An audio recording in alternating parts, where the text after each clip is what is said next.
I see a woman who have put a pan around together.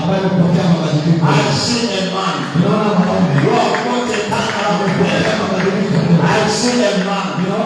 I see a man. I see a man. I see a man who is coming to make a somebody. To make a somebody. I see a good man who is coming to marry her. To marry her. To marry her. To marry her. To marry her. I see a guardian angel. Who is coming? Who is coming? Who is coming? Who is coming? To heal you.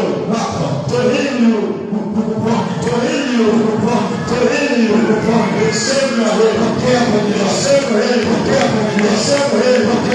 Save your way. It's a matter of time. Get the head to Jesus. Man of God. Ask them. Ask them. Then I told me what I'm talking about. Mmemuelewa pia alivyoongea. What I'm saying. Mmeelewa pia alichokitamka. What I'm saying. Wanasema wameelewa. They have understood. Yes. They have understood. They get to. So when I'm talking about risk of salvation, tunazungumzia kuhusu siri ya wokovu. Tunazungumzia siri ya wokovu. Tunazungumzia about salvation. Uwezo uko ndani yako. Power is in you.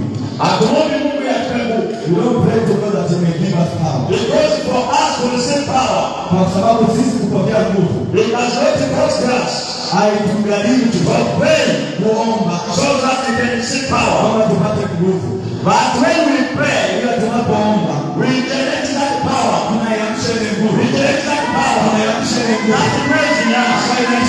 So we have received the power already. Wewe tumeshapokea nguvu tayari. Because the Bible says, Kwa sababu Biblia inasema, we shall receive power. tutapokea nguvu. We shall receive power Tutapokea nguvu. after the Holy Spirit Kisha badilika.